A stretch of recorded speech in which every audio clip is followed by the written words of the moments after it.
and 6 goals. A big win for Real Madrid that puts them second in the league phase as it stands. That all but seals a place for them in the top 8 of the league phase. Karen, did they show the kind of football that the fans want and expect to see? I enjoyed them, particularly in the attacking third. I thought they were ruthless, direct, and obviously scored a lot of goals, which always helps, and answered a lot of their critics. I mentioned earlier, they've had a lot of stick the last week or so, and a little bit longer, but you answer your critics by doing the work on the pitch tonight, and I thought it was a solid performance. And of course, it really helps when you've got Kylian Mbappé in your team, Jolien, and he got the ball rolling.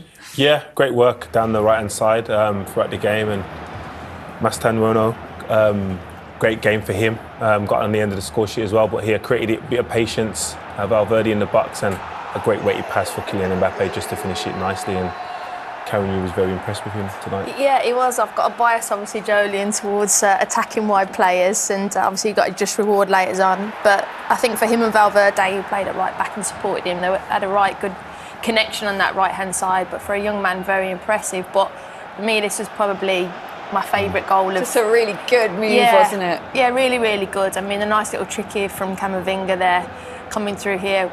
The audacity to do that in the middle of the pitch. And then I mentioned earlier about being direct and ruthless. And when you play vertical, penetrating passes, when you're at Real Madrid, they're so hard. They're unstoppable at times, and that was an unstoppable goal for me. And you mentioned earlier about pleasing the fans. You won't see a better goal than that when they play like that.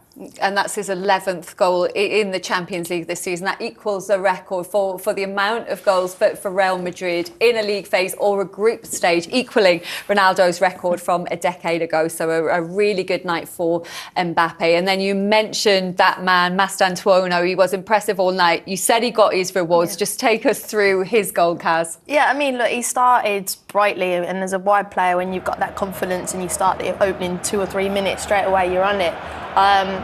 Again, look, he's in acres of space, but granted to Vinny, he picks him out, and it's actually quite a difficult finish because he's so wide. He's got a lot of work to do, but again, you tell every wide player keep it low and aim for the corners, and the keeper's got no chance. But again, the detail of weight of pass from Vinicius Junior, so he just kind of steps onto it, doesn't have to adjust his stride. But I really, really like this young man. Obviously came from River Plate. He's only 18, super, super talented, but I just like how brave he is and just goes at his defenders and positivity. And given where Real Madrid are, he needed that tonight. Yeah, he really stood out, didn't he? And then Vinicius Junior, who again was having a brilliant night, put on the burners, didn't he? And forced that own goal as well for Madrid's 4th.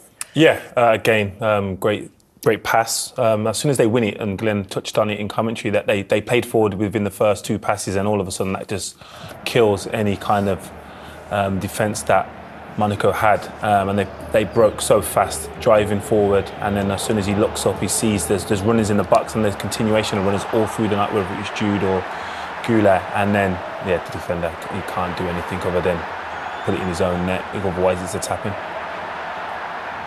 Another contribution from Vinicius Junior, not officially an assist as it was an own goal there, but then he got on the score sheet himself, and it was an absolute stunner. That's one way to finally silence all the whistles, Karen. Yeah, I mean, it was an unbelievable finish from him. He had a lot of work to do. I mean, again, Kera can't be giving the ball away there. I think he had a night to forget, but as soon as he picks the ball up, I mean, we saw his goal in the Cup the other week, and this one, wow.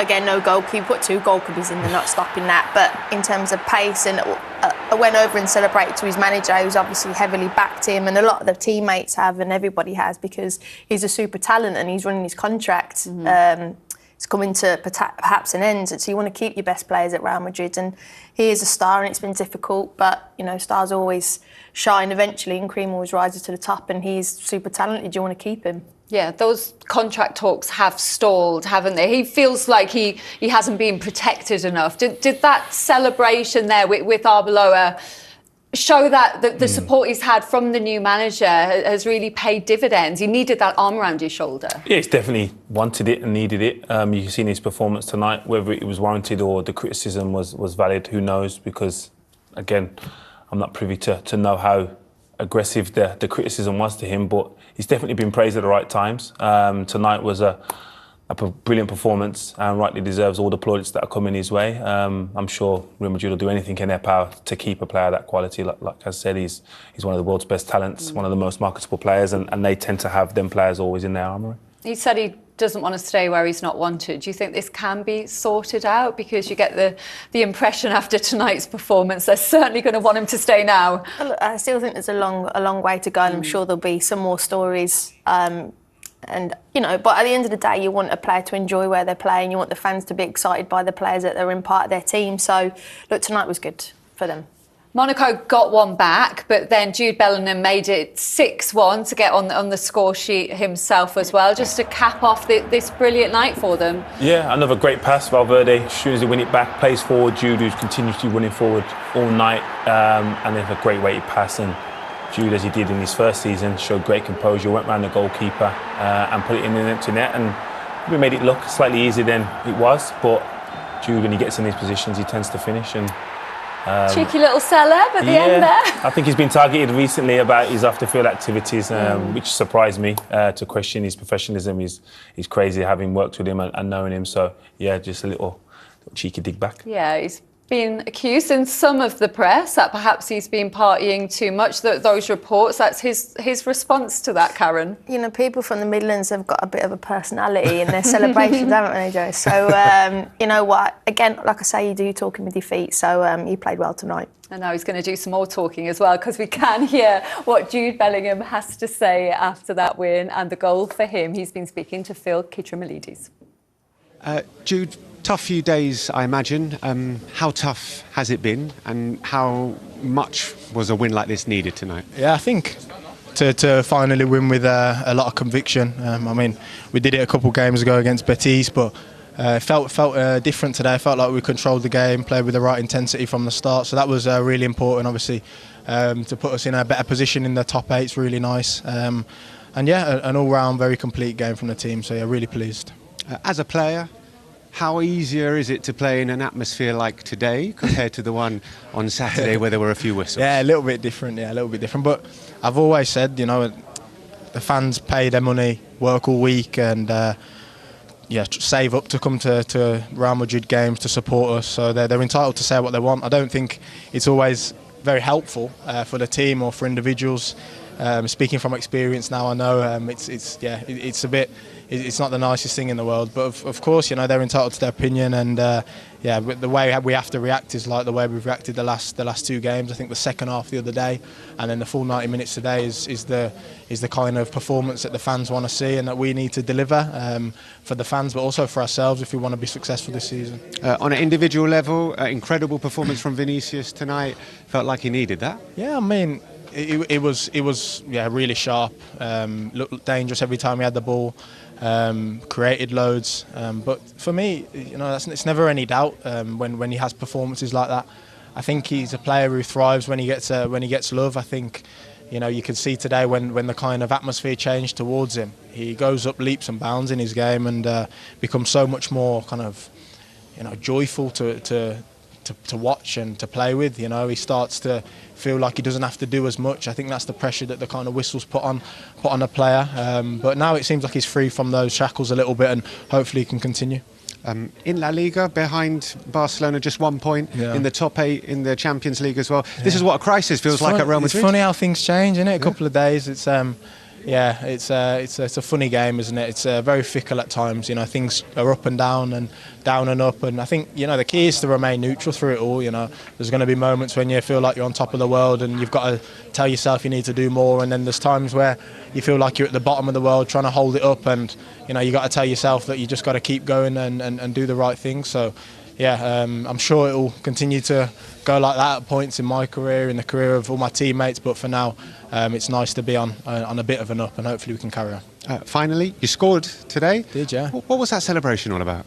Well, I mean, a lot of people say a lot of things, it feels like anyone now can get in front of a camera, say what they want, and the whole world just believes them with no evidence. And I feel like there's 2 ways you can take it, isn't it? You can cry about it and moan, or I don't know, send a lawyer, or you can just roll with it, enjoy it. And it was a bit of a joke back to the fans and to the people who say whatever they want. And for me, I know the truth. I know what really goes on in my personal life. I know what I give to the game, what I give in the games, and what I try and give to the team. All the outside noise is it doesn't really matter. But it's nice to have a little bit of a joke. Jude, thanks very much. Cheers, mate. Thank you. Cheers. He's such a pro, isn't he? The way he holds himself, the way he speaks. Do you think that was the perfect response to those sort of rumours? Like I keep saying, as a footballer, the only way you can really respond is by doing it on the pitch. And I think all the Real Madrid players tonight, and their Jude has done that, and he speaks so well in those interviews, but he's delivered on the pitch. His out of possession was great, his in possession was great, his energy, his vibe, and obviously rounded off with a great goal and a cheeky celebration, which I like. So I thought it was really good. Vinicius Junior, I love what he said about him. He mentioned there about love and support. At the end of the day, you're humans, and everyone always, the best two words actually a manager ever said, I think, was well done. The simple things go a long way, and at the end of the day, the humans, and but probably with that love is why Real Madrid want a man manager, because you've got to put an arm around Vinicius Junior. He's still a human, and you want him to do well. And I think the players have done a good job at trying to bring that out of him, and the manager, the coach today.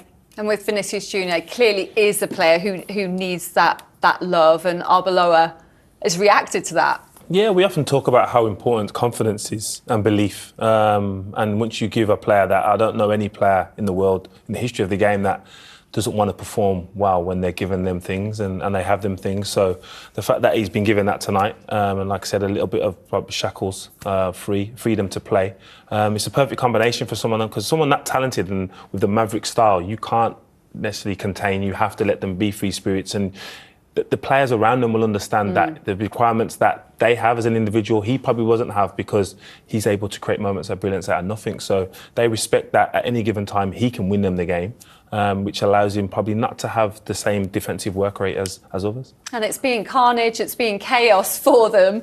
But look, they're seconds in the league phase now, Real Madrid, so all but guaranteed that top 8 place. They've got Villarreal in the league at the weekend. They're just 1 point behind Barca as well in La Liga now.